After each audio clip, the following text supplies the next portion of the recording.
Welcome and thank you for choosing freeconferencecall.com. You're helping people around the world communicate for free.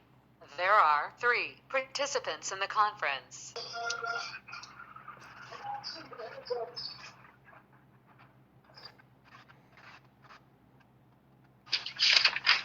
हाँ बेटा visible है।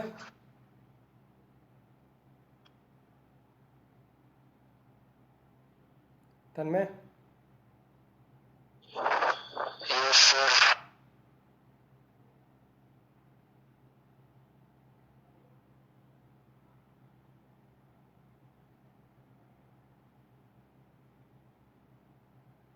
मुदित visible है ना? Yes, sir. Okay video नहीं चल रहा, अटक गया।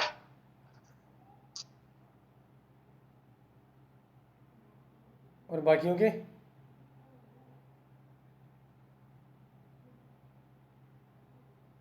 चल गया चल रहा है सर। सब ठीक है, सब ठीक।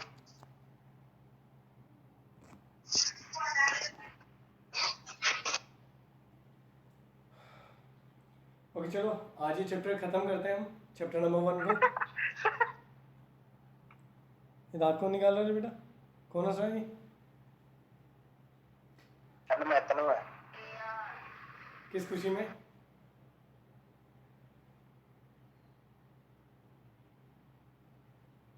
चलो देखो। सर एक बात पूछनी सर आपसे। हाँ बोल। ये आपने आपने वो कंटिन्यूटी डिफरेंशियबिलिटी तो पढ़ाया नहीं और एओडी के लेक्चर डाल। कंटिन्यूटी और डिफरेंशियबिलिटी जो मेरा टॉपिक है वो मैं लाइव क्लास में लेने का प्लान है, और 6 चैप्टर जो एओडी है वो अपना वीडियो लेक्चर में चलता रहेगा। इस तरह से 2 चैप्टर अपन एक साथ कंप्लीट कर लेंगे, ठीक है? ठीक है। और एओडी में जो डिफरेंशिएशन है, एक मिनट सुनना। एओडी में जो अपना डिफरेंशिएशन है वो बहुत छोटे लेवल का काम में आ रहा है। मतलब वो लेवल है जो मैंने ऑलरेडी तुम्हें 11th में सिखा दिया है, क्योंकि 11th में मैंने तुम्हें पूरे 12th का मैटर सिखाया था, अगर तुम्हें पता हो तो तुम्हें 11th के अंदर ही मैंने बहुत कुछ डिफरेंशिएशन अच्छे तरीके से समझा दिया था। उसी के लेवल पर तुम आराम से एओडी को कंप्लीट कर सकते हो। तो अपन चैप्टर 5 को भी ना करें तो अपन लाइव क्लास में चैप्टर 2 को भी कंटिन्यू चला सकते हैं। अगर 5 को बाद में भी करें तो कोई दिक्कत नहीं है उससे। चैप्टर 6 पर जरा सा फर्क नहीं पड़ेगा उससे, ठीक है?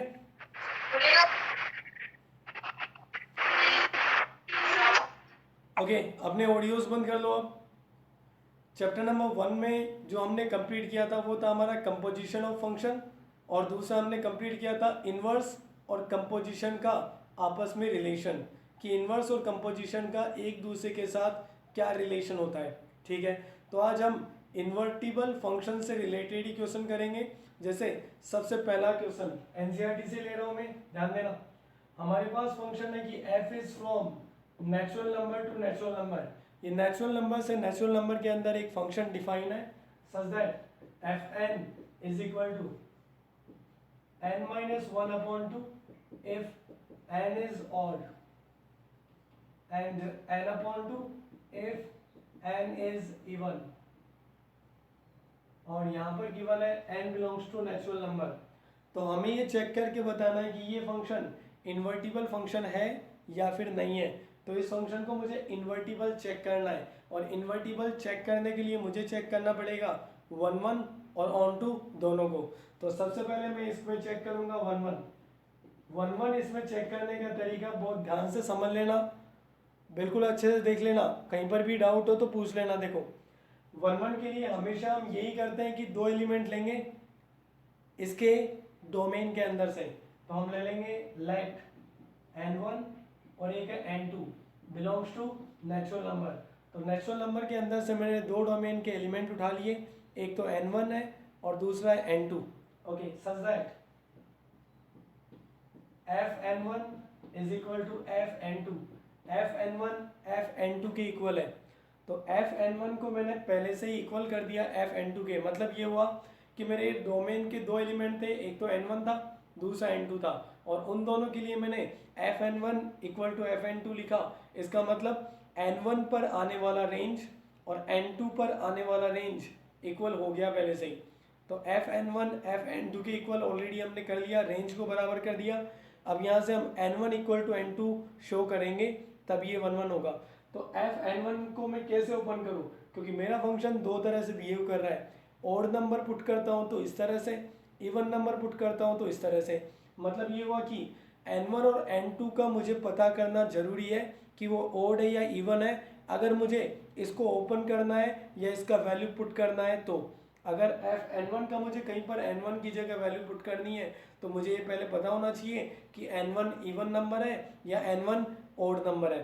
तो अब मैं यहाँ पर लूँगा 3 कंडीशन, और अब 3 कंडीशन से ये वाला फंक्शन अब हम ओपन कर सकते हैं। Condition number 1, n1 and n2 both are odd, दोनों के दोनों ऑड नंबर हो सकते हैं।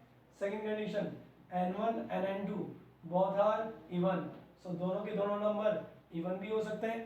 कंडीशन नंबर 3, कोई एक नंबर होगा इनमें से इवन और कोई दूसरा नंबर होगा ऑड। फिलहाल मैं n1 को तो इवन ले रहा हूँ और n2 को इसमें ले रहा हूँ ऑड। तो मेरी ये 3 कंडीशन है। इन 3 कंडीशन से अब हम Fn1 इक्वल टू Fn2 को ओपन करेंगे। जैसे इसके लिए Fn1 इक्वल टू Fn2, क्योंकि n1 एक ऑड नंबर है तो मैं इस तरीके से ओपन करूंगा और इसको लिखूंगा n1 माइनस 1/2। n2 भी मेरा एक ऑड नंबर है तो उसको भी मैं इसी तरीके से ओपन करूंगा और ये बन जाएगा n2 माइनस 1/2। 2 से 2 कैंसिल, तो n1 minus 1 equal to n2 minus 1, minus 1 से माइनस 1 कैंसिल, और अब यहाँ से आ गया n1 इक्वल टू n2। मतलब ये डोमेन को इक्वल कह रहा है, ये चीज़ 1 1 के फेवर में है। सेकेंड कंडीशन, अगर n1 और n2 दोनों के दोनों मेरे इवन नंबर है तो मैं अब इनको ओपन करूंगा इवन वाले फॉर्म से। तो इवन वाले फॉर्म से ओपन होगा ये Fn1 इस तरीके से ओपन होगा n1/2, Fn2 भी इसी तरीके से ओपन होगा n2/2। 2 से 2 कैंसिल हो जाएगा और यहाँ से भी मुझे मिलेगा n1 इक्वल टू n2। मतलब दोबारा से मुझे मिला n1 इक्वल टू n2, 1 1 के फेवरेबल कंडीशन मिला है। थर्ड कंडीशन, इस बार n1 को तो मैंने इवन लिया है लेकिन n2 है एक ऑड नंबर, तो फिर से ओपन करते हैं Fn1 इक्वल टू Fn2। तो Fn1 क्योंकि n1 इवन है इसलिए इवन वाला फॉर्म ओपन होगा n1/2। Fn2 क्योंकि n2 एक ऑड नंबर है, n2 ऑड है तो ऑड वाली फॉर्म ओपन होगी n2 माइनस 1/2। 2 से 2 कैंसिल हो गया। अब अगर मैं n1 और n2 को एक तरफ लेके चले जाऊं और कांस्टेंट को दूसरी तरफ, तो आ जाएगा 1 equal to n2 minus n1। इसका क्या रिजल्ट निकला? इसका ये रिजल्ट निकला है कि ये डोमेन आपस में इक्वल नहीं है। डोमेन के बीच में एक का डिफरेंस है, डोमेन के बीच में एक का डिफरेंस है। देखो भाई, मैंने कहा था कि जितनी भी कंडीशन बनती है अगर उनमें n1 equal to n, audio बंद करो सब, अगर डोमेन के इक्वल के अलावा जो कंडीशन बनी है अगर उसको कोई गलत प्रूव कर सकता है तब ये हमारा 1 1 फंक्शन बन जाएगा। यानी मैं चाहता हूँ कि ये गलत हो जाए तो मैं कुछ सोचता हूँ, देखता हूँ, अगर गलत प्रूव कर पाता हूँ तो अच्छी बात है, ये 1 1 हो जाएगा, वरना ये 1 1 नहीं माना जाएगा। तो मैं अभी इसके बारे में थोड़ा सोचूंगा और थोड़ा ध्यान से सुनना। देखो यहाँ ये कह रहा है कि रेंज बराबर तब है जब डोमेन के बीच में एक का डिफरेंस हो। डोमेन के बीच में एक का डिफरेंस, मैं देखूंगा कि ये एक के डिफरेंस वाली बात सही है या गलत है। एक मेरा है ऑड नंबर, n1 है मेरा इवन नंबर, और उनके बीच में डिफरेंस आ रहा है एक, जो पॉसिबल है या नहीं है? बिल्कुल ये पॉसिबल है। एक ऑड नंबर और एक इवन नंबर के बीच में डिफरेंस एक का आराम से हो सकता है। जैसे 5 माइनस 4, 7 माइनस 6, 9 माइनस 8। तो एक ऑड और एक इवन के बीच में डिफरेंस एक का अगर आता है तब भी रेंज बराबर आएगा। एग्जाम्पल मान लो, एक तो मैं फाइंड आउट करना चाहता हूँ F2 और एक फाइंड आउट करना चाहता हूँ F3। तो F2 क्योंकि 2 इवन नंबर है तो मैं यहाँ पर पुट करके निकालूंगा 2/2 और ये बन जाएगा 1। F3 क्योंकि 3 ऑड नंबर है तो ऊपर वाले में पुट करेंगे 3 माइनस 1/2, ये भी 2/2 बन गया यानी 1। यानी क्लियर हो गया कि F2 और F3 इक्वल है but 2 is not equal to 3, यानी डोमेन मैंने बदला बावजूद उसके रेंज नहीं बदला, रेंज सेम आ गया, यानी ये फंक्शन अब 1 1 फंक्शन नहीं बोला जाएगा। दो कंडीशन 1 1 के फेवर में थी, लेकिन जो थर्ड कंडीशन बनी वो 1 1 के फेवर में बिल्कुल भी नहीं थी। ये बिल्कुल अलग ही टाइप का क्वेश्चन था मेरा, 1 1 मैंने सॉल्व किया, बिल्कुल स्टार्टिंग बिल्कुल सेम था जैसा मैं हमेशा करता था। यहाँ पर 3 कंडीशन मुझे बनाने पड़े। क्यों बनाने पड़े? क्योंकि फंक्शन दो अलग अलग तरीके से डिफाइन हो रहा है, तो मुझे fn1 को कैसे ओपन करना है, fn2 को कैसे ओपन करना है, उसके लिए मुझे इस बात का ज़रूरी हो गया कि n1 और n2 के बारे में पता करें कि ये इवन नंबर है या ओड नंबर है, क्योंकि इनके इवन और ओड में जैसे ही चेंज होगा वैसे मेरा फंक्शन भी अपने आप ही बदल जाएगा। इसलिए मैंने एक तो कंडीशन लिया कि दोनों को ओड ले लेता हूँ, एक बार कंडीशन लिया कि शायद दोनों इवन हो सकते हैं, और एक कंडीशन जिसमें कोई एक नंबर होगा इवन और कोई दूसरा नंबर होगा ओड। दो कंडीशन से जब मैंने ओपन किया तो वहाँ से 1 1 के फेवर में आउटकम मिले मुझे, लेकिन जब मैंने थर्ड कंडीशन ओपन किया तो वहाँ से 1 1 के फेवर में नहीं है। फिर मैंने सोचा शायद ये गलत हो जाए, लेकिन ये तो गलत नहीं हो रही, ये पॉसिबल है कि एक ऑड और एक इवन नंबर के बीच में एक का डिफरेंस आ जाए, ये चीज़ हमेशा पॉसिबल है। इसलिए ये वाला कंडीशन इसको 1 1 होने नहीं देगा, और फिलहाल ये फंक्शन मेरा 1 1 बिल्कुल भी नहीं है। ओके, और अगर 1 1 नहीं है तो बाइजेक्शन तो ये कंप्लीट कर ही नहीं पाएगा, और अब मैं इसे इन्वर्टिबल नहीं कहने वाला। हाँ, ऑन टू को जरूर चेक कर सकते हो, इससे ऑन टू होता है या नहीं होता, अब उसका जरा सा भी फर्क नहीं पड़ने वाला, ये बाइजेक्टिव फंक्शन नहीं माना जाएगा, और जो बाइजेक्टिव नहीं होता वो इन्वर्टिबल भी नहीं होता, क्योंकि इन्वर्टिबल होने के लिए 1 1 भी जरूरी है और ऑन टू भी जरूरी है। ये तो 1 1 ही नहीं है, तो ऑन टू अगर हो भी गया तो भी कोई फर्क नहीं पड़ता, इसे हम इन्वर्टिबल फंक्शन नहीं बोलेंगे। तो फिलहाल मेरा मोटिव ज़्यादा ये था कि इसको मैं 1 1 के लिए समझाऊं तुम्हें। तो क्या ये वाला जो कंडीशन मैंने समझाया ये समझ आ गया क्या तुम्हें?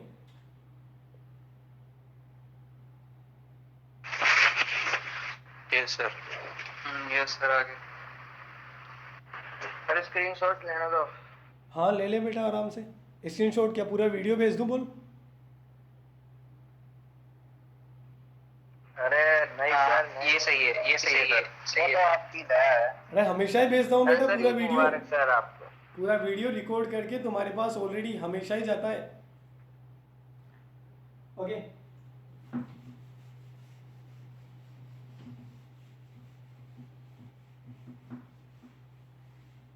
हाँ देखो भाई, कंपोजिशन और इन्वर्टिबल के बीच में जो मैंने रिलेशन की बात की थी उससे रिलेटेड मैंने क्वेश्चन की भी बात की थी कि हमारे एक्सरसाइज 1.3 का क्वेश्चन नंबर 8 और क्वेश्चन नंबर 9, दो क्वेश्चन ऐसे होंगे जिनमें इन्वर्टिबल प्रूव करना है, लेकिन वो दो क्वेश्चन ऐसे हैं जिनमें फंक्शन के साथ साथ इन्वर्स पहले से ही गिवन है, और उनको हमें सॉल्व करना था by using composition. So composition से सॉल्व करने के लिए मैं उसका क्वेश्चन नंबर जो 9 है उसे सॉल्व करके बता रहा हूँ अभी। तो मैं क्वेश्चन नंबर 9 को लिख रहा हूँ जो तुम्हारी एनसीईआरटी के 1.3 एक्सरसाइज के अंदर है। इसमें हमें गिवन है कि f हमारा एक फंक्शन है which is from r positive to -5 to infinity, यहाँ पर डिफाइन है, और हमारा फंक्शन दे रखा है fx equal to 9x² plus 6x minus 5, और साथ में इसका इनवर्स गिवन है f inverse y is equal to √y plus 6 minus 1/3। और अब मुझे इस फंक्शन को इन्वर्टिबल प्रूव करना है। याद रखो कि क्वेश्चन के अंदर ही मुझे फंक्शन भी दे रखा है और उसका इन्वर्स भी क्वेश्चन में ही दे रखा है, और फिर बोला है प्रूव दैट या फिर check whether the function is invertible और नॉट। वैसे तो मोस्टली ये प्रूव के लिए आता है, क्योंकि अगर इन्वर्स खुद ही दे दिया तो मतलब इन्वर्टिबल है, और अगर इन्वर्टिबल है तो प्रूव करो। तो अब हम इसे इन्वर्टिबल प्रूव करेंगे 1 1 और ऑन टू की हेल्प से नहीं करेंगे, हमें इन्वर्स पहले से ही दे रखा है, इसलिए अब हम इस क्वेश्चन को कंपोजिशन से सॉल्व करेंगे। तो किस तरह सॉल्व करना है, देखो ये तो मेरा फंक्शन हो गया f, और ये जो मेरा इन्वर्स है इसको मैं थोड़ी देर के लिए g नाम दे दूंगा। g फंक्शन है मेरा gy, ये मैंने केवल सिंबल को बदला है, f इन्वर्स की जगह g मैंने काम में ले लिया, इसलिए काम में ले लिया ताकि कंपोजिशन करें तो हमें बिल्कुल इंडिपेंडेंट इंडिविजुअल आसानी से ऑब्जर्व हो जाए। कि F कंपोजिशन G और G कंपोजिशन F, वरना करने को तो F कंपोजिशन F इनवर्स और एक बार F इनवर्स कंपोजिशन F वो भी कर सकते हैं। तो इसका कोई ज़्यादा वो मत लेना कि सर F इनवर्स को G क्यों लिखा, लिखना चाहो तो लिख दो, नहीं लिखना चाहो तो F इनवर्स को सेम काम में लो। ये जिसका ऑडियो ऑन है वो ऑफ कर दो बेटा, माइक ऑफ कर भाई। ठीक है। तो ये जो G मैंने नाम दिया है इसको, ये कोई कंपल्सरी नहीं है, मैं F इनवर्स से भी उसको आगे सॉल्व कर सकता हूँ, उसको भी मैं कंपोजिशन में लेकर बिल्कुल सेम चीज़ सॉल्व करूँगा।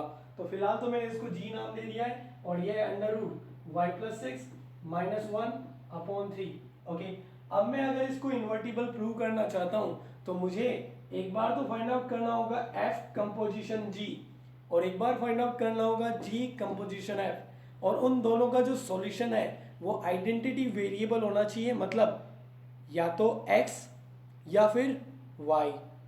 ओके, तो पहले मैं फाइंड आउट करूंगा F कंपोजिशन G का जो वेरिएबल है वो y है, इसे मैं लिखूंगा F कंपोजिशन G y। ठीक है, तो इसका composition of function find out करने का तरीका मैंने ऑलरेडी सिखाया था।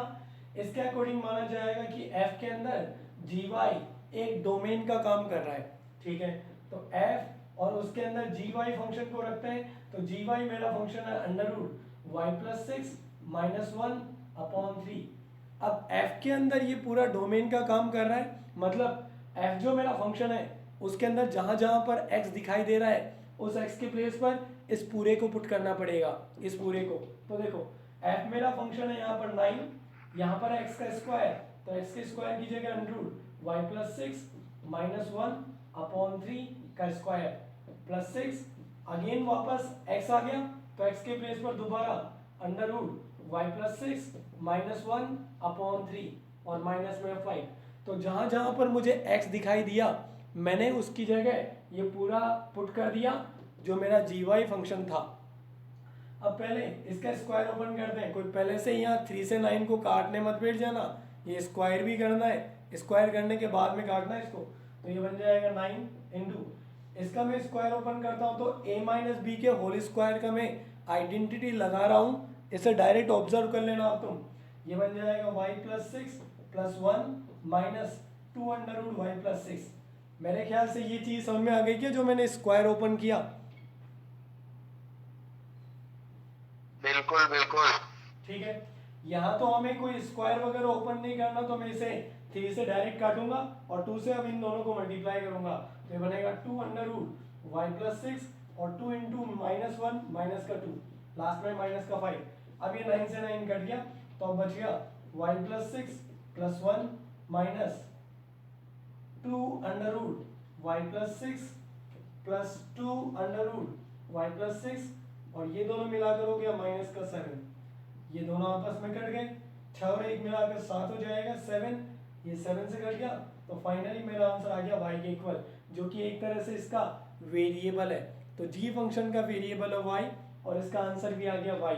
लेकिन इतना करना काफ़ी नहीं होगा, f कंपोजिशन g तो y के इक्वल आ गया, g कंपोजिशन f का भी फाइंड आउट करना कंपलसरी है, दोनों को फाइंड आउट करना कंपलसरी है। इन्वर्टिबल करने के लिए केवल एक नहीं, हमें ये दिखाना पड़ेगा कि f कंपोजिशन f इनवर्स और f इनवर्स कंपोजिशन f दोनों के दोनों i के इक्वल आ रहे हैं, मतलब एक तरह से f कंपोजिशन g और g कंपोजिशन f दोनों के दोनों i के इक्वल आ रहे हैं, जिसमें ये तो माना जाएगा y के इक्वल, ये माना जाएगा x के इक्वल। तो मैंने अभी फिलहाल f कंपोजिशन g को फाइंड आउट किया, इसमें किसी को कोई डाउट पूछना है? No sir, no sir. Comment, अगर तुझे स्क्रीनशॉट लेना है तो जल्दी ले, क्योंकि मैं इसको रफ कर रहा हूँ। हो गया कमेर? हाँ सर, हो गया। तो मैं इसमें सेकंड फाइंड आउट करूंगा, वो है g कंपोजिशन fx। सो g कंपोजिशन fx यानी g के अंदर fx करेगा डोमेन का काम, तो g के अंदर अब मैं fx को पुट करूंगा और fx से ये पूरा ये आ जाएगा 9x square plus 6x minus 5, और इसे अब मुझे g के अंदर पुट करना है, मतलब जी फंक्शन के अंदर ये पूरा का पूरा y की जगह पुट करना पड़ेगा।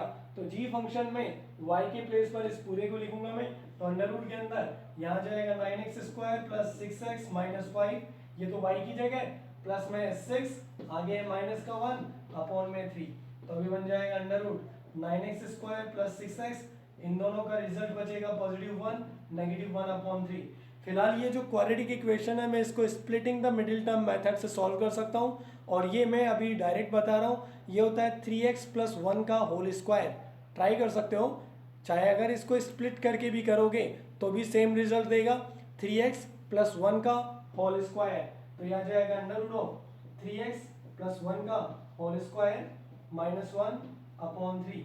ओके, सो अब ये अंडर रूट से स्क्वायर कैंसिल हो गया, और फाइनली मेरे पास बच गया 3x प्लस 1 माइनस 1 अपॉन 3, 1 से 1 कैंसिल, देन बच गया 3x अपॉन 3, 3 से 3 कैंसिल, और अब इसका रिजल्ट आ गया x के इक्वल, यानी g कंपोजिशन f x के इक्वल आ गया और f कंपोजिशन g y के इक्वल आ गया।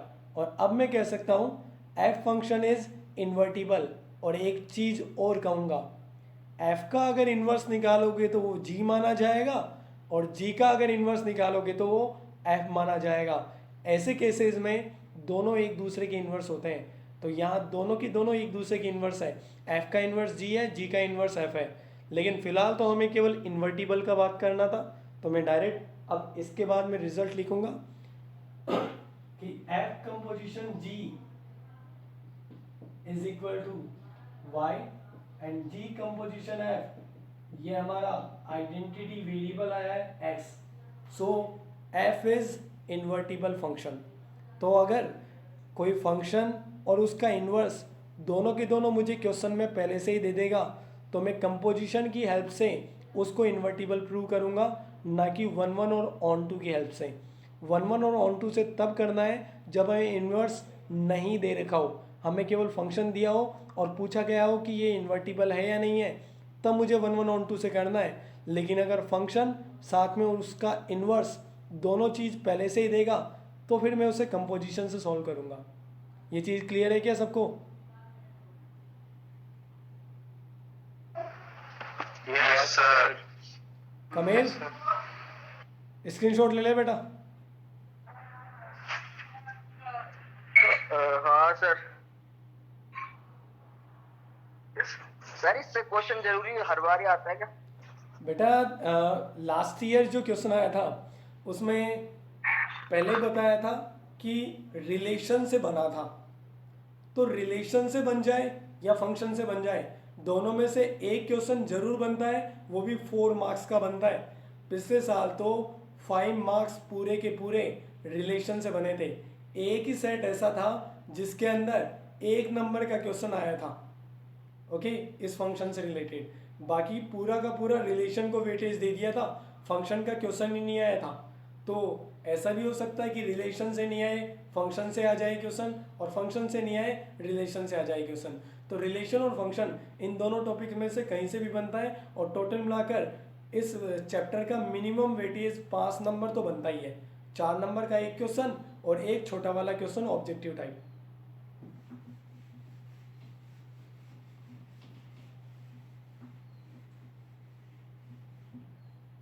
अब बेटा जो 2 क्वेश्चन और ले रहा हूं मैं, और वो दोनों क्वेश्चन बहुत ज़्यादा इम्पोर्टेंट है, ध्यान से समझ लेना। अभी तक का जो मैंने कंप्लीट किया वहाँ तक की थ्योरी और उसके जो हमारे कॉन्सेप्ट है वो काम में लूँगा मैं, क्वेश्चन थोड़ा सा बदल रहा हूँ। एक तरह से ये मान के चलो कि ये चीज़ अब मैं थ्योरम के थ्रू कर रहा हूँ, ये मेरी थ्योरम्स है, ठीक है, समझ लेना, ध्यान से देख लेना। पहला क्वेश्चन, और हाँ ये दोनों क्वेश्चन तुम्हारी एनसीईआरटी से हैं।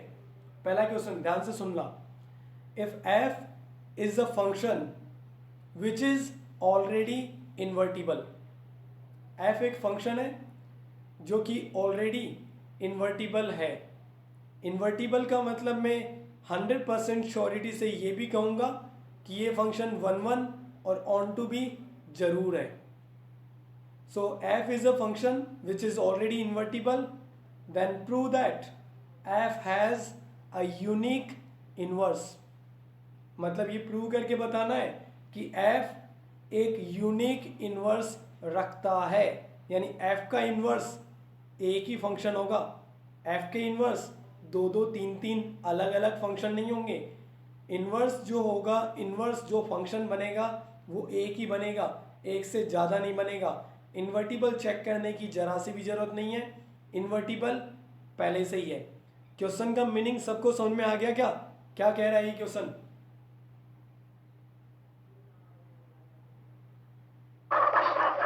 Yes sir. ठीक है। सो एज सर ये यूनिक इनवर्स मतलब रिपीट कर एक बार।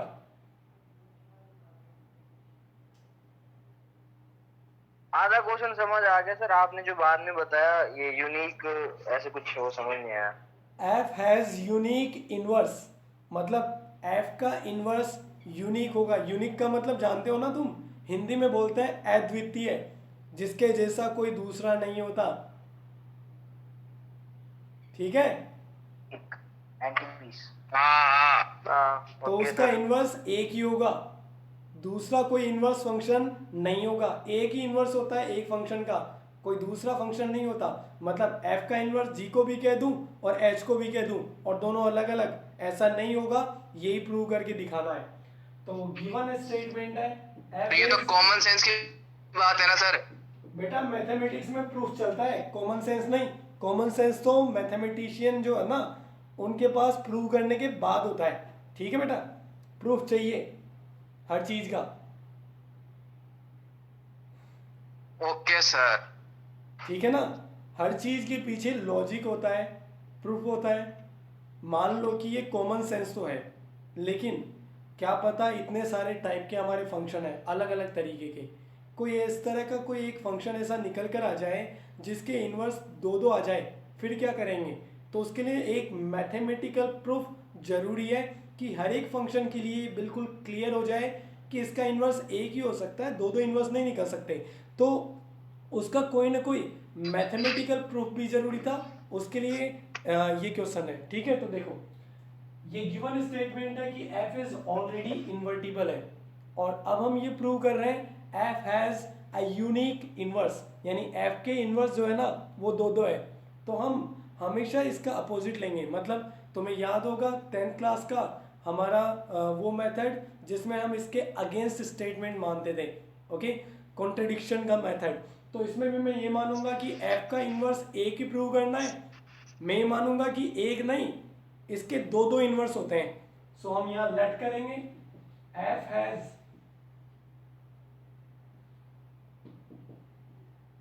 Inverse functions g1y and g2y।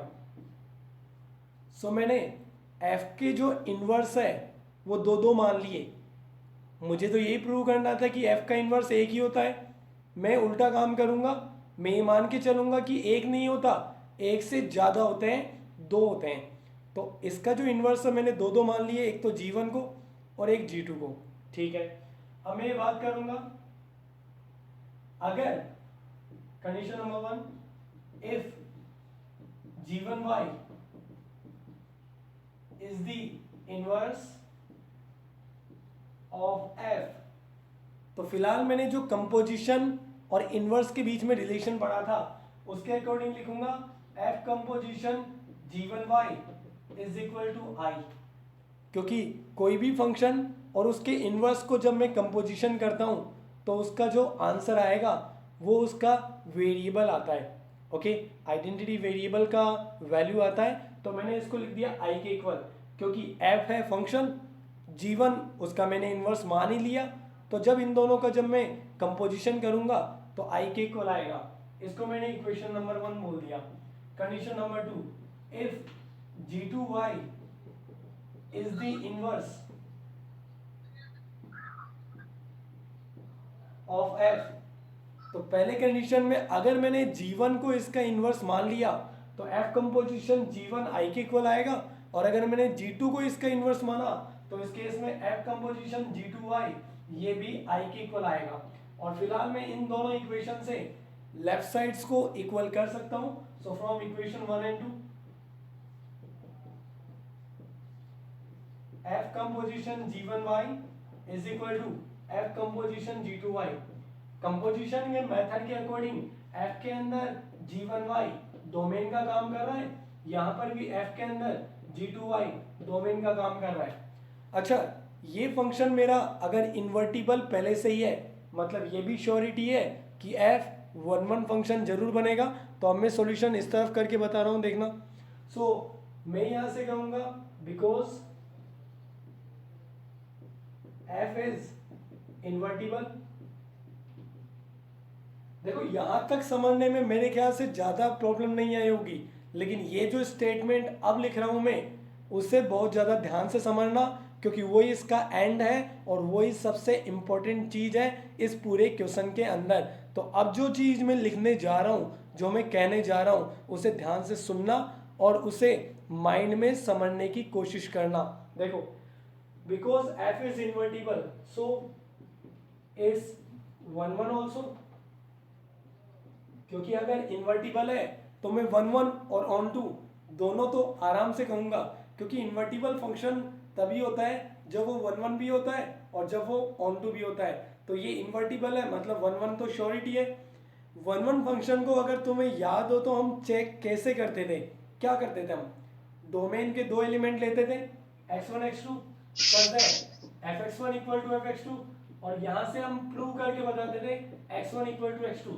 और तुम्हें याद हो तो 1 1 का मैंने मैथमेटिकल डेफिनेशन जो लिखा था उसमें भी ये लिखा था कि अगर कोई दो एलिमेंट होते हैं x1 और x2 such that fx1 is already equal to fx2, और वहां से अगर x1 x2 के इक्वल आता है तो उसे कहते हैं हम 1 1।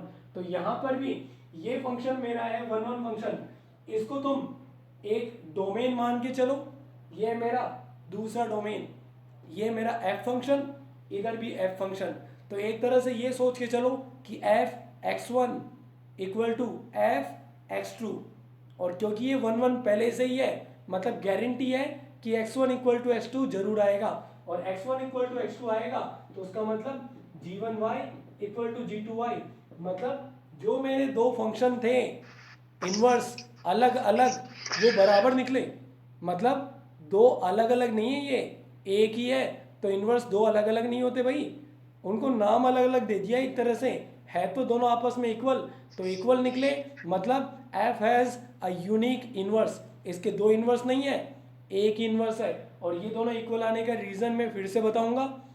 f है एक इन्वर्टिबल फंक्शन है, और जो इन्वर्टिबल होता है वो 1 1 तो जरूर होता है, और अगर 1 1 है तो 1 1 का डेफिनेशन तो यही होता है कि अगर fx1 fx2 के इक्वल कर दें तो वहां से x1 इक्वल टू x2 जरूर निकल कर आता है। तो यही चीज मुझे यहाँ पर दिखा, ये G1y कंपोजिशन। ऑडियो बंद करो, ऑडियो बंद करो। ये जो G1y और ये जो G2y है, ये एक तरह से x1 और x2 का ही तो काम कर रहा है। कंपोजिशन के अकॉर्डिंग ये अंदर की तरफ जो लिखा होता है, आवाज क्लियर नहीं आ रही है आपकी। बेटा जिसको आवाज या वीडियो क्लियर नहीं दिख रहा वो बाकियों को आवाज सुनाई दे रही है तुमको? कमेर, अरे खराब हो गई आवाज, आवाज खराब हो गई। नहीं सर, आवाज किसी को नहीं आ रही। मतलब स्पीकर देखो, थोड़ा फोन का टेढ़ा मेढ़ा हो गया, क्लियर आवाज नहीं आ रही। हाँ, तो दिक्कत है, पानी वानी में गिर गया होगा आपका फोन। स्पीकर बेटा टेढ़ा मेढ़ा नहीं है, तो वो एक ही जगह फिक्स है। अभी सुनाई दे रहा है क्या तुम्हें? नो सर, एकदम आवाज किसी को सुनाई दे रही है।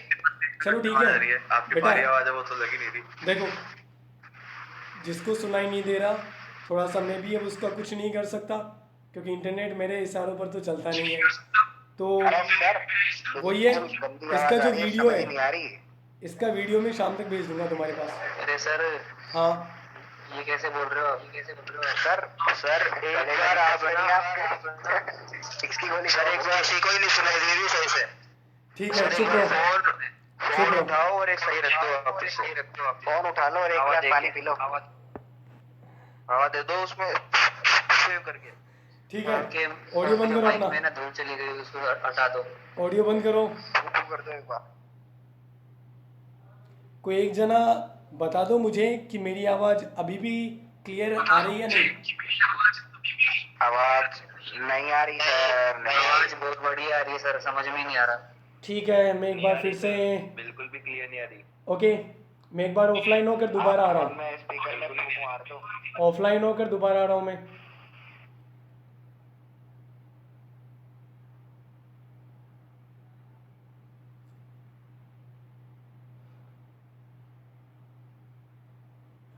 Welcome and thank you for choosing freeconferencecall.com. You're helping people around the world communicate for free. There are 3 participants in the conference. अब ऑडियो सुनाई दे रहा है तुम्हें? हाँ सर, अब ठीक है। अब आ रही है शेर जैसी आवाज। बेटा तुम्हें दूसरी आवाज़ें सुनाई नहीं दे, इससे मैंने फ़ैन भी ऑफ कर रखा है इस रूम में। सर फैन तो ऑन कर लो, कोई दिक्कत नहीं है। चलो सर, इतना क्या स्ट्रगल कर रहे हो आप? ठीक है सर पंखे में दिक्कत नहीं, ऑन कर लो। बेटा रिकॉर्डिंग का टाइम कम हो जाएगा फिर, इसलिए इस क्वेश्चन को दोबारा जल्दी से देख लो। देखो, मुझे प्रूव करना था कि f मेरा अगर पहले से ही इन्वर्टिबल फंक्शन गिवन है तो इसका एक ही इन्वर्स होता है, इसके दो दो तीन तीन इन्वर्स नहीं होते। तो मैंने मान लिया कि इसके दो दो इन्वर्स है, एक तो g1 है और एक g2 है, और उस वक्त मैंने g1 और g2 को बिल्कुल डिफरेंट लेट किया था। मैंने मान लिया था कि g1 और g2 दो अलग अलग फंक्शन है जो कि f के इन्वर्स का काम कर रहे हैं। तो f का इन्वर्स g1 भी है और f का इन्वर्स g2 भी है। तो अगर g1 फंक्शन उसका इन्वर्स है तो फिर उस केस में कंपोजिशन की डेफिनेशन से मैं ये लिखूंगा कि f कंपोजिशन g1 आएगा i के इक्वल, और अगर मैंने g2 को उसका इन्वर्स माना तो फिर f कंपोजिशन g2 भी आएगा i के इक्वल। ओके, तो ये जो f कंपोजिशन g1 है और f कंपोजिशन g2 है, दोनों i के इक्वल अलग अलग केसेस में आएंगे। अगर g1 को मैं इसका इन्वर्स बोलूँगा तो ये i के इक्वल, अगर g2 को मैंने इसका इन्वर्स बोल दिया तो ये i के इक्वल, और इन दोनों इक्वेशन से इनके लेफ्ट साइड को मैं आपस में इक्वल कर दूंगा। यहाँ तक सुनाई दे गया कि तुम्हें? बिल्कुल सर, हाँ सर, समझ में तो अपने आप आ ही गया होगा। हाँ, बहुत समझदार है सर। वो भी आ गया। हाँ, समझदार हो, ठीक है। सो अब ये जो आगे वाला केस है यही इंपॉर्टेंट है। देखो, कंपोजिशन का मतलब होता है कि g1 इसके अंदर डोमेन का काम कर रहा है, और इसका मतलब है कि g2 इसके अंदर डोमेन का काम कर रहा है। अब मैं ये वाला लैंग्वेज बताऊंगा, ध्यान से सुनना। f फंक्शन, ऑडियो बंद करो। f फंक्शन पहले से ही इन्वर्टिबल है, f फंक्शन पहले से ही इन्वर्टिबल है, और जो इन्वर्टिबल होता है वो 1 1 तो जरूर होता है, तो ये फंक्शन 1 1 भी माना जाएगा। 1 1 का डेफिनेशन हमने क्या पढ़ा था? हमने पढ़ा था कि अगर कोई फंक्शन 1 1 है तो कैसे आइडेंटिफाई होता है? fx1 अगर fx2 के इक्वल होता है तो वहाँ से आउटकम निकल कर आता है x1 इक्वल टू x2। मतलब रेंज को बराबर कर दिया जाए तो डोमेन अपने आप बराबर हो जाता है। ये मेरा फंक्शन है f, ये भी पहले से ही 1 1 है। इसके डोमेन के दो एलिमेंट की तरह g1 और g2 काम कर रहे हैं। g1 इसका एक डोमेन है, g2 इसका दूसरा डोमेन है, और क्योंकि ये एक तरह से fx1 इक्वल टू, ऑडियो बंद करो बेटा,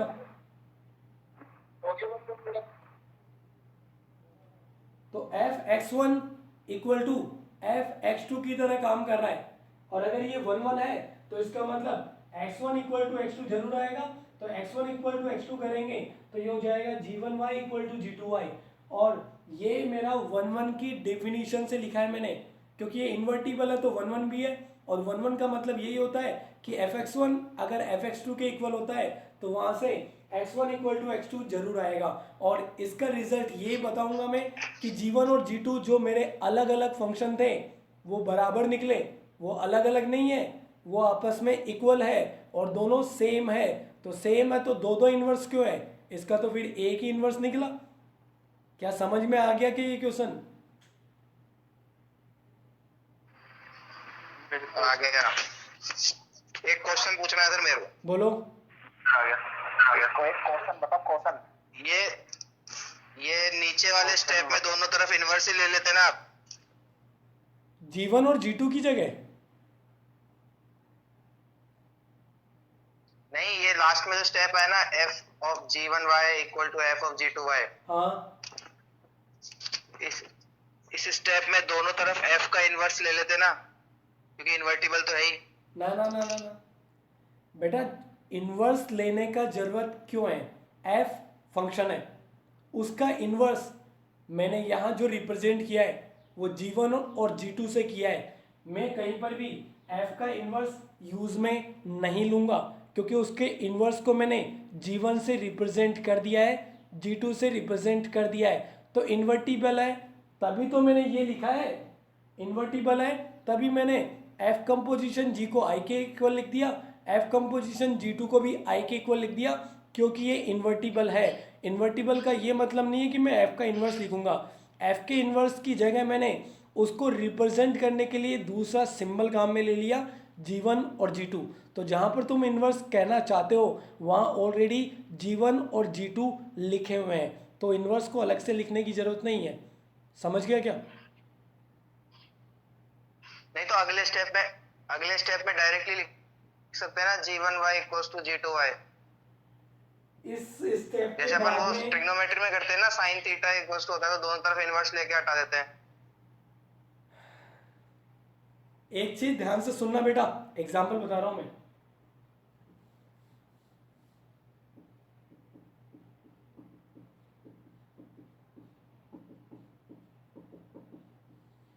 क्या कहता है, सही है क्या? जैसा ट्रिग्नोमेट्री में करते थे। अगर f इन्वर्टिबल है तो दोनों तरफ कर सकते हैं ना अपन, तो यहाँ पे तो f इन्वर्टिबल दे रखा है। इन्वर्टिबल में ऐसी क्या खास चीज थी जिससे मैं इनको इक्वल करता हूं? 1 1 और ऑन टू दोनों हो जाते, तो वही वो आपने जो स्टेटमेंट लिखा है वो लिखने की जरूरत नहीं पड़ती ना, डायरेक्टली हो जाता। बेटा इन्वर्टिबल है, इसका मतलब तुमने अभी अभी बोला कि इसको डायरेक्ट लिख सकते हैं। मैंने पूछा क्यों लिख सकते हैं, क्योंकि 1 1 होता है। तो ये एक हल्का सा डेफिनेशन दिखाने में क्या जा रहा है तुम्हारा, ये हल्का सा डेफिनेशन लिखने में ज़्यादा क्लियरिटी हो जाएगा कि तुमने ये स्टेटमेंट क्यों लिखा। तो डायरेक्ट लिखो तो लिख दो, बाकी ये रीज़न दे दो, ज़्यादा अच्छा रहेगा। ठीक है? ठीक है सर, मैं तो सोचा 1 2 लाइन बच जाएगी। अरे सर टाइम भी जाएगा, ज़्यादा 5 सेकंड बच जाएगा। पेन बच जाएगा। हाँ सर, ये तन्मय जो कह रहा है वो बताओ ना, क्या कह रहा है सर ये इन्वर्टिबल वाला, मतलब इन्वर्स करके फंक्शन से फंक्शन अरे काटना। तन्मय ये कह रहा है कि जो आखिरी में मैंने वो जो लैंग्वेज लिखी हुई है ना, उस लैंग्वेज की बजाय हम डायरेक्ट कर दे तो कर सकते हो, ऐसा कोई दिक्कत नहीं है। बाकी रीज़न लिखोगे तो अच्छा ही बात रहेगा ना। ये याद रखो कि अगर तुम 80/80 के करीब पहुंचोगे ना, तो तुम्हारी यही जो लैंग्वेज है इनके आधे आधे नंबर काट कर और कम कर दिए जाएंगे। इसलिए क्वेश्चन को पूरा ढंग से क्लियरिटी से लिखो, बेटर रहेगा। ठीक है? मतलब करना ही पड़ेगा। ठीक है सर। बिल्कुल करना पड़ेगा। एक और क्वेश्चन, एक और तरह का अपना थ्योरम ही समझो इसे भी, और थोड़ा जल्दी में समझाऊंगा मैं क्योंकि टाइम थोड़ा सा कम बचा है। देखो, f इज ऑलरेडी इन्वर्टिबल।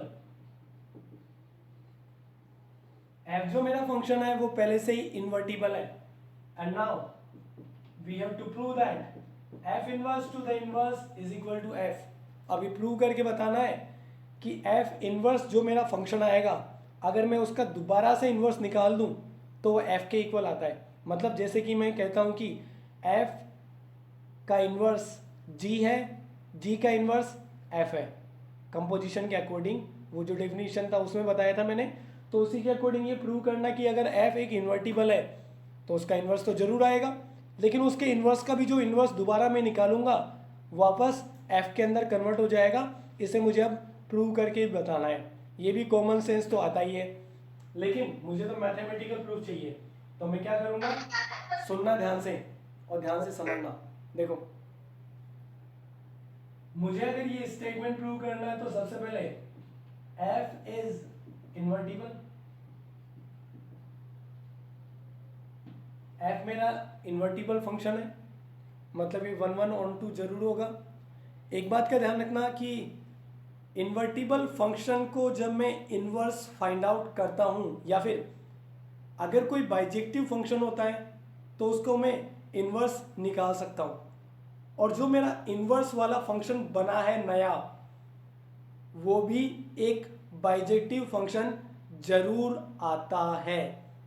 अगर कोई बाइजेक्टिव फंक्शन है तभी मैं उसका इन्वर्स निकालूंगा, और वो जो इन्वर्स वाला फंक्शन है वो भी हमेशा बाइजेक्टिव जरूर होता है।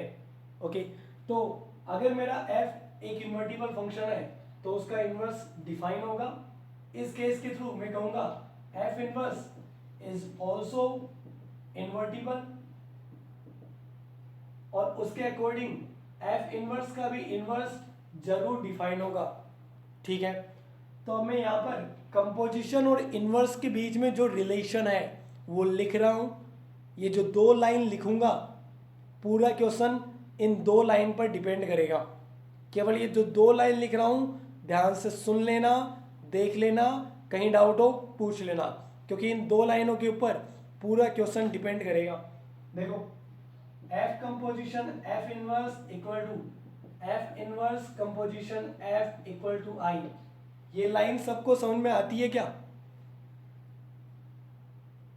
बिल्कुल बिल्कुल आती है। हाँ हाँ यस सर। ठीक है, second line f inverse composition f inverse to the inverse is equal to i equal to f inverse to the inverse composition f inverse. इसके बारे में क्या कहोगे? हाँ वही सेम ही ऊपर भी आती है। आ गई ना ढंग से समझ में? Same to same. एक तरह से f इनवर्स जो है ना वो फंक्शन का काम कर रहा है इस बार। ये फंक्शन का इनवर्स, ये फंक्शन का इनवर्स, बिल्कुल सेम टू सेम यही लाइन लिखी है एक तरीके से मैंने। ठीक है, तो मैं इसमें ये जो अपनी सेकंड वाली लाइन है मैं इसको काम में लूंगा। यहाँ पर देखो, मैं इस तरफ से लिखूंगा f inverse composition f inverse to the inverse is equal to i। ठीक है, ये मैंने यहाँ से उठा लिया इसको, और अब मैं यहाँ दोनों साइड पर दोनों तरफ लेफ्ट कंपोजिशन करूँगा ऑफ फंक्शन f फंक्शन का लेफ्ट कंपोजिशन। ये लेफ्ट कंपोजिशन राइट कंपोजिशन बिल्कुल उसी तरह से है जैसे मैट्रिसेस में लेफ्ट प्रोडक्ट राइट प्रोडक्ट होता था। कैसे? अगर मान लो कि ax इक्वल टू बी आता था, किसी को याद हो, याद नहीं हो तो भी एक बार इसे दोबारा देख लेना। मैं यहाँ पर अगर लेफ्ट कंपोजिशन लूंगा with a inverse left side में, तो a inverse as equal to a inverse b, और इस केस में a के साथ a इनवर्स मिलकर आइडेंटिटी मैट्रिक्स बन जाता था, तो ix equal to a inverse b, और आइडेंटिटी मैट्रिक्स के साथ किसी भी अदर मैट्रिक्स को मल्टीप्लाई करते हैं तो वो दूसरा वाला मैट्रिक्स आता था और वो हो जाता था a इनवर्स b। मतलब यहाँ से a को खत्म करने का तरीका था कि a के इनवर्स को लेफ्ट में ले आओ, तो यहाँ से भी मुझे इसको खत्म करना है, तो इसको खत्म करने के लिए इसके लेफ्ट साइड में ले आओ f, क्योंकि इस तरफ अगर मैं राइट में लाऊंगा तो f इसके साथ कंपोजिशन में नहीं हो पाएगा, इसलिए मैं अब करूंगा left composition of f composition f inverse composition f inverse to the inverse is equal to f composition i। तो ये दोनों मिलकर अब इस वाली लैंग्वेज से i बन जाएंगे, f कंपोजिशन f इनवर्स, तो i composition f inverse to the inverse is equal to f composition i। ये जो i है ये हमारा आइडेंटिटी वेरिएबल की तरह काम कर रहा है। इसको तुम ऐसे भी क्लियर कर सकते हो कि अगर मेरा मान लो कि fx एक फंक्शन है 2x प्लस 3 और i जो मेरा एलिमेंट होगा एक तरह से वो x के इक्वल आएगा इस केस में, और अगर मैं i कंपोजिशन f को फाइंड आउट करूंगा तो i के अंदर एक तरह से fx डोमेन का काम करेगा, तो i के अंदर fx पुट करूंगा तो ये 2x प्लस 3 हो गया, और i के अंदर इसको पुट कर दो तो x की जगह आ जाएगा 2x प्लस 3, तो मतलब सेम टू सेम f आ गया। यानी जैसे मैट्रिक्स में होता था कि आइडेंटिटी मैट्रिक्स को किसी से भी मल्टीप्लाई करो वो दूसरी वाली मैट्रिक्स आएगी, वैसे यहाँ पर होगा i को किसी के साथ भी कंपोजिशन में लो वो दूसरा आंसर आएगा, तो इसका तो आंसर आएगा f inverse to the inverse, और इस तरफ से आंसर आएगा एफ। तो अब ये हो गया प्रूव कि एफ इनवर्स का जो इनवर्स होता है वो किसके इक्वल होता है, एफ के इक्वल होता है। दोबारा देखो, मैंने इसका ये वाला चीज उठा लिया, F inverse composition, F inverse का इनवर्स इक्वल टू आई, और मैंने अब इसको खत्म करना है। इनवर्स का इनवर्स तो रखना है लेकिन एफ के इनवर्स को खत्म करना है, और खत्म करने के लिए मैं लेफ्ट कंपोजिशन लूंगा ऑफ एफ। एफ का इधर लेफ्ट कंपोजिशन, एफ का इधर भी लेफ्ट कंपोजिशन। अब ये एफ इनवर्स के साथ मिलकर इसको आई बना देगा, क्योंकि एफ मेरा इन्वर्टिबल पहले से ही फंक्शन दे रखा था, इसलिए मैं एफ कंपोजिशन एफ इनवर्स को आई के इक्वल लिखूंगा। यहाँ पर एफ इनवर्स का इनवर्स सेम रहेगा, इधर आ जाएगा एफ कंपोजिशन आई। तो आई के साथ में किसी भी फंक्शन को कंपोजिशन में ले लो, वो दूसरा ही फंक्शन आंसर में आता है, तो इसके अकॉर्डिंग आंसर होगा एफ इनवर्स का इनवर्स, इसके अकॉर्डिंग आ जाएगा एफ, और यही मुझे प्रूव करना था। क्या कहते हो, क्लियर हो गया क्या क्वेश्चन? यस सर, क्लियर हो गया। चलो अच्छी बात है, हम ये चैप्टर भी कंप्लीट कर चुके हैं और क्लास को भी कंप्लीट कर देते हैं, ठीक है? बाय सर, ठीक है सर, बाय बाय। इसके बाद कौन सा कराओगे? सोचेंगे, अगली क्लास तक डिसाइड कर लेते हैं, शायद सेकंड। हाँ सर, कल। ठीक है, ओके सर। ओके।